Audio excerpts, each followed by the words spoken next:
Hello students. तो आज हम करने वाले हैं क्लास 9 की इंग्लिश की वर्कशीट नंबर 64 जो कि है 10 दिसंबर की वर्कशीट।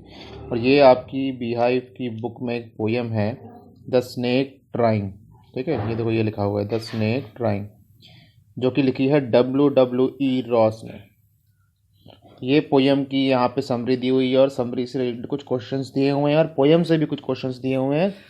और ये भी आपका वेरी IMP क्वेश्चन है, एज इट इज़ आपके एग्ज़ाम में आ सकता है, क्योंकि इसमें ऑब्जेक्टिव मल्टीपल टाइप क्वेश्चंस जो है आपके मल्टीपल चॉइस क्वेश्चन वो भी इसमें दिए हुए हैं।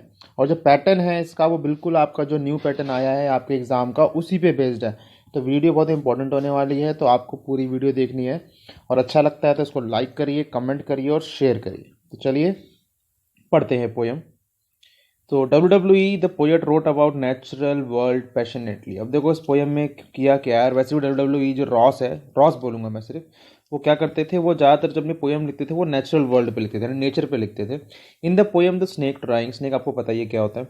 Snake has been depicted as a victim. अब स्नेक ट्राइंग जो पोएम है इसके अंदर स्नेक को विक्टिम बताया गया है, क्योंकि आमतौर पर विक्टिम ह्यूमन बींग होता है और स्नेक जो होता है वो कहर बरपाने वाला होता है, काट लेता है तो इंसान की डेथ हो जाती है।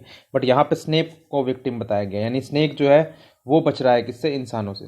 Snake is in general belief are considered symbol of death. देखो आमतौर पे हम स्नेक को किसका सिंबल मानते हैं, मौत का, डेथ का, बिकॉज दे आर पॉइजनस। क्यों? क्योंकि वो पॉइजनस होते हैं।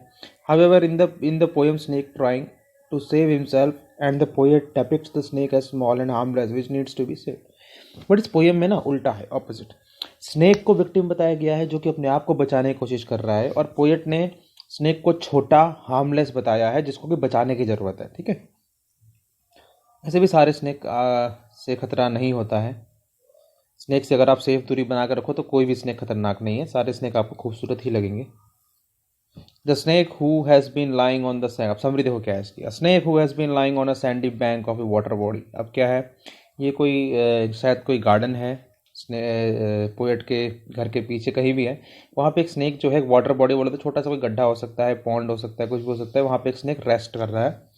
अब पॉन्ड और स्ट्रीम, ठीक है, ठीक है, या तो छोटा सा एक तालाब हो सकता है या फिर कोई बहती हुई धारा हो सकती है। वहाँ पे स्नेक आराम कर रहा है। Is trying to escape from a man pursuing it to the stick. तभी एक आदमी आया। पता है आपको, इंसान की कीड़े करने की बहुत आदत है। किसी भी चीज़ को देखेगा, एक स्टिक उठाता है, कीड़े करना स्टार्ट कर देता है।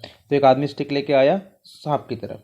As it gracefully glides away, तो बिल्कुल आराम से, सांप होता है ना ऐसे रेंगता हुआ चला जाता है, वैसे ही gracefully slides away, curving its thin long body the snake looks very beautiful. और जो वो स्नेक है बहुत ही ज़्यादा खूबसूरत दिखाई दे रहा है ना। स्नेक का आपको देखा होगा तो चमकदार होता है। It glides through the water trying to escape from the stick.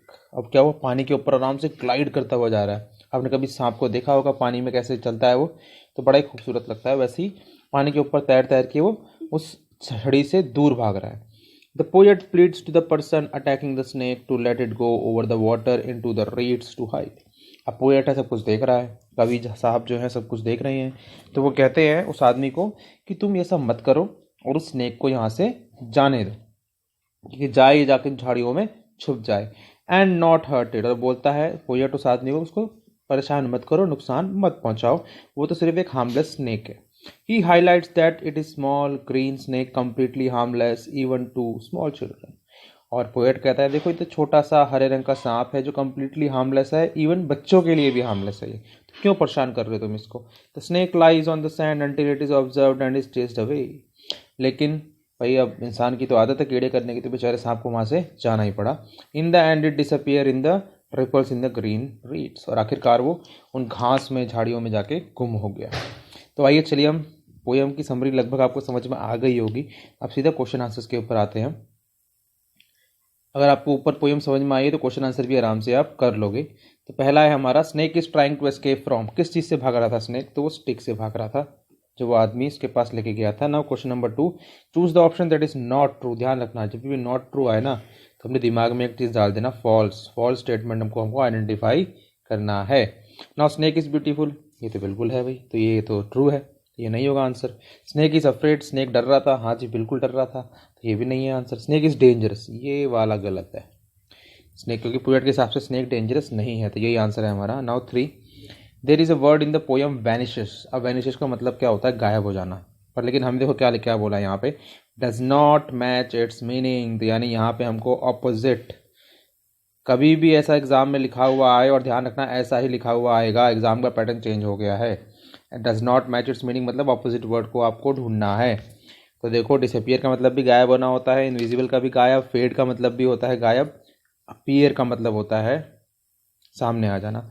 तो मैनेजेस का यहाँ पे ऑपोजिट क्या होगा, अपीयर। तो ये हमारा आंसर हो गया है। अब जो आपके 1 2 3 नंबर क्वेश्चन है टास्क 2 में, इसका आंसर आपको स्क्रीन पे दिखाई देगा, डटे रहो। अभी आपको दिखाते हैं इसका आंसर। तो हमारे आंसर रहे ये।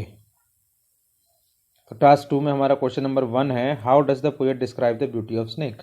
समझा देता हूँ आपको कि पोएट जो है स्नेक की ब्यूटी कैसे डिस्क्राइब करता है। तो आंसर यहाँ लिखा हुआ है, आप आराम से लिख सकते हो। बहुत खूबसूरत बताता है वो स्नेक को, ग्रीन कलर का है, ये है वो है, बहुत ही ग्रेसफुल है, कितने बढ़िया तरीके से चलता है, और भी बहुत सारी चीज़ें हैं। Question number 2, did you know the snake can be harmless, did your perception change after reading the poem. क्या आपको लगता है स्नेक हार्मलेस होते हैं, मतलब नुकसान नहीं पहुंचाते? क्या आपका परसेप्शन मतलब क्या आपकी सोच बदली पोएम पढ़ने के बाद? यस, बिल्कुल। Yes, snake can be harmless if we keep safe distance from them. हाँ बिल्कुल, स्नेक हार्मलेस हो सकते हैं अगर हम सेफ डिस्टेंस उनसे बनाए रखें। और हाँ, मेरा परसेप्शन भी चेंज हुआ है पोएम पढ़ने के बाद।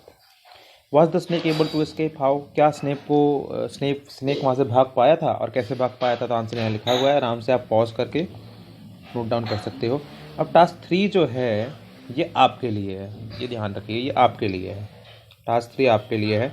यहाँ बोला गया है, हैव यू एवर चेज्ड और सेव्ड एनिमल, क्या आपने कभी किसी एनिमल का पीछा किया है या किसी एनिमल को बचाया है? Was it going to harm you, क्या वो आपको काट रहा था या वो क्या आपको परेशान कर रहा था? Describe your experience in 40 to 50 words. तो आपको अपना एक्सपीरियंस लिखना है किसी जानवर को बचाने का या भगाने का, ठीक है? तो वहाँ पर आराम से लिख लीजिए, कुत्ता बिल्ली कुछ भी, आपने सांप वाप कुछ भी पकड़ा हो, भगाया हो, तो लिख सकते हो आप। So that's all for today, have a nice day.